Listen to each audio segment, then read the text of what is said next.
Hi everyone, this is Rob Watson, the module leader for TECH2503, and this is the overview summary for the 23rd lecture.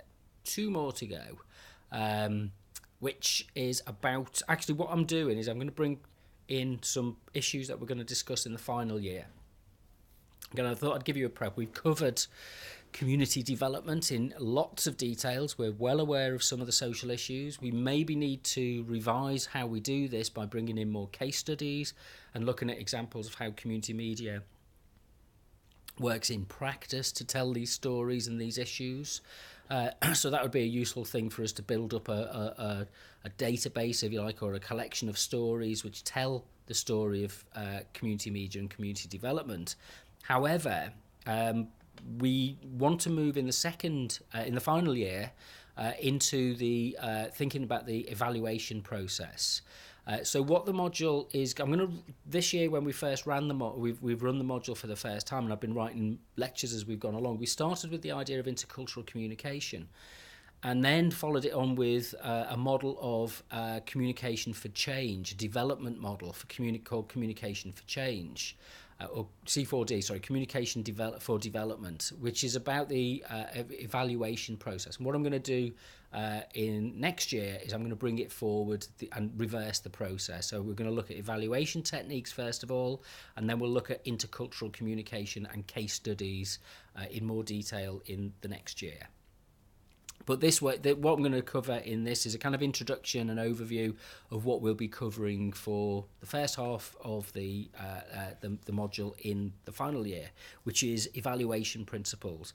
And with every kind of evaluation process, now there is a process to this. There are steps that need to be worked through. So what I'll do is I'll identify the key issues, and I suppose the real question is, why do we need to evaluate, and why do we need a formal process to evaluate, rather than just, if you like, using our instinct or judging things by the kind of fluid indicators that we see. Now, one of the things we're challenged with doing is building up people's capacity and capability to engage with producing media for themselves. That's the idea of what we are committed to as community media activists and advocates.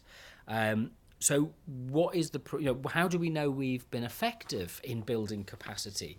And there are development organisations around the world, we want to give this module an international flavour, who ask this question as a matter of urgency for societies and communities which are in a development phase and are emerging from either conflict or extreme poverty or an extreme inequality or isolation, or a kind of structured society which leaves many groups behind, so like the role of women in some cultures and communities, and this is about kind of empowerment to maintain and to engage in social activities and to have a representative voice in those activities.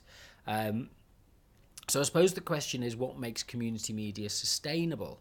What is it that ensures that we are using the right evaluation techniques in order to be able to answer the right questions, and so that we can inform people about what it is we are achieving with community media. Now, we can't, in many community media situations, really just kind of do surveys and kind of look for statistical analysis of data, or look for economic activity and the spend on various percentage spends and reports on data analysis. So what we have to do is we have to take a different kind of approach, and the ethnographic action research model, which is put forward by Lenny and Tashi, which is going to be one of the main books that we look at, is an it's qualitative form of evaluation, and it draws on stories, and it draws on people's experience and people's sense of participation within their community media group or organisation or project, and their participation in the evaluation process. So the two are integral with each other, so that you use your observation and participant observation, ethnographically informed techniques, in order to be able to build a picture of what's going on and what you can draw as a kind of an inference between those different issues. So I suppose the question is, how do you account for social change? How is it that some things stay the same and some things change? How do we account for that? What are the forces and the processes that are driving those techniques, those changes? And where does participation in community media fit within this? What is the context for participation? Is it a one-way relationship or is it a two-way relationship? If we're kind of setting objectives, and it's all very well for us to sit in an office space somewhere and work through a development symposium and use flipboards, and kind of whiteboards to identify what we think are development objectives. But in practice, what does that mean, and how are they understood, and are they the right objectives? Because as soon as you leave the meeting room, your objectives are meaningless. You have to meet with people who don't necessarily agree or understand or relate to what it is that you're trying to find out. So the question is, what kind of techniques can we use for a kind of an evaluation of a community media project, which is participative, which is led by the people who are part of the process, and it is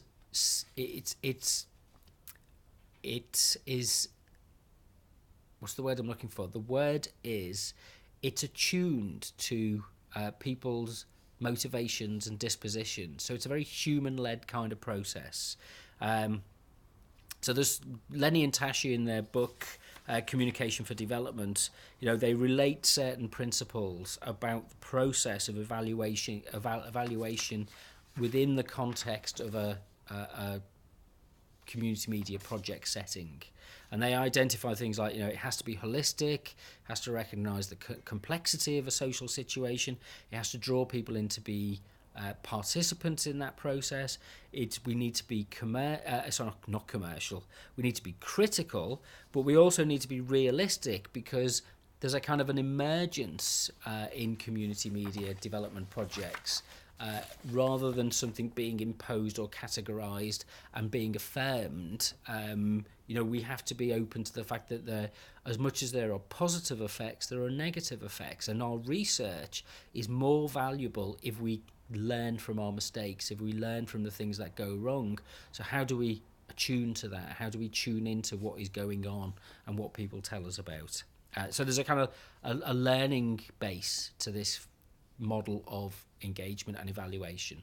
Right, the notes for this are up on the DMU Commons wiki. Just go to wiki.our.dmu.ac.uk and look for the TECH2503 section, and you can download these and read them at your leisure. And if you want to carry on the conversation, there's I'm